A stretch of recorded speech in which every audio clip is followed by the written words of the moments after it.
1947ஆம் ஆண்டு இந்தியாவுக்கு சுதந்திரம் கிடைத்தது என்பதை அனைவரும் அறிவோம். ஆனால் அந்தமான் நிக்கோபார் தீவுகளுக்கு 1943ஆம் ஆண்டே சுதந்திரம் கிடைத்துவிட்டது எப்படி? அந்தமானில் இருந்து விளக்குகிறார் நமது சிறப்பு செய்தியாளர் யோகேஸ்வரன்.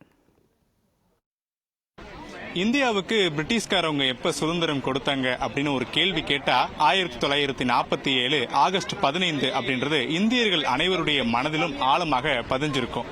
ஆனா உண்மையிலேயே இந்தியாவிற்கு சுதந்திரம் கிடைப்பதற்கு முன்பாகவே அந்தமான் மற்றும் நிக்கோபார் தீவுகளுக்கு 1943லேயே சுதந்திரம் வழங்கிவிட்டார்கள். ஆனால் பிரிட்டிஷ்காரர்கள் அல்ல, மாறாக ஜாப்பனியர்கள். ஜாப்பனீஸ் இந்த அந்தமான் மற்றும் நிக்கோபார் தீவுகளை ஆக்கிரமித்து வைத்திருந்த போது அந்நாடுகளுடைய உயர் சபையில நிறைவேற்றப்பட்ட தீர்மானத்தை கருத்தில் கொண்டு அந்நாட்டினுடைய, அதாவது ஜப்பானினுடைய 1943 பதவி வகித்த பிரதமர் அந்தமான் மற்றும் நிக்கோபார் தீவுகளை இந்தியாவிற்கு வழங்குகிறார். இன்னும் சொல்ல போனால் பரிசளிக்கிறார். யாருக்கு? நேதாஜி சுபாஷ் சந்திர போஸுக்கு. அப்போது நேதாஜி சுபாஷ் சந்திர போஸ் அந்தமான்ல இருந்தபோது அவர் ஒரு மூவர்ண கொடியை ஏற்றி வைக்கிறார். அந்த மூவர்ண கொடி தான் இப்போது நீங்கள் காட்சிகளில் பார்க்க முடிகிறது.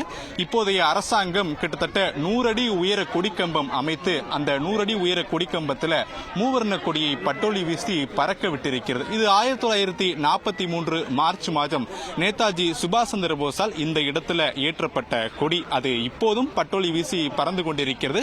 எனவே இந்தியாவோடு ஒன்றிணைந்திருக்கக்கூடிய அந்தமான் மற்றும் நிக்கோபார் தீவுகளுக்கு 1943 சுதந்திரம் வழங்கப்பட்டு விட்டது. இன்னும் சில காட்சிகளை நீங்க பார்க்க முடியும். இதுல ஒரு கல்வெட்டு வச்சிருக்காங்க மத்திய அரசு சார்பில் இந்த கொடிக்கம்பத்திற்கான விளக்கங்களை. அதுல நீங்க பார்க்க முடியும் 1943 மார்ச் 23 அன்று 2ஆம் உலகப்போர் காலகட்டத்தில் நவம்பர் 6ஆம் தேதி டோக்கியோல நடைபெற்ற ஒரு அசம்பிளி கூட்டத்தில் அந்நாட்டினுடைய அரசு, குறிப்பா நாட்டினுடைய பிரதமர் அந்தமான் மற்றும் நிக்கோபார் தீவுகளுக்கு சுதந்திரம் என்பதை அறிவிக்கிறார். இந்த சுதந்திரத்தை வரவேற்றுதான் அப்போது ஆசாத் ஹிந்து நேதாஜி, அதாவது ஆசாத் ஹிந்து அவருடைய உயர் தலைவராக இருந்த நேதாஜி சுபாஷ் சந்திர போஸ் இந்த இடத்துல மூவர்ண கொடியை ஏற்றி வைத்தார் அப்படின்றத இந்த கல்வெட்டுக்களால பொறிச்சிருக்காங்க.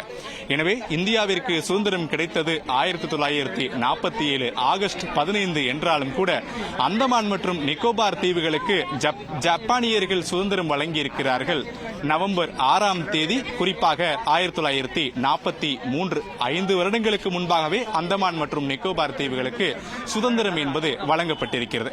அந்தமான் மற்றும் நிக்கோபார் தீவுகளிலிருந்து ஒளிப்பதிவாளர் கமலுடன் செய்தியாளர் யோகேஸ்வரன்.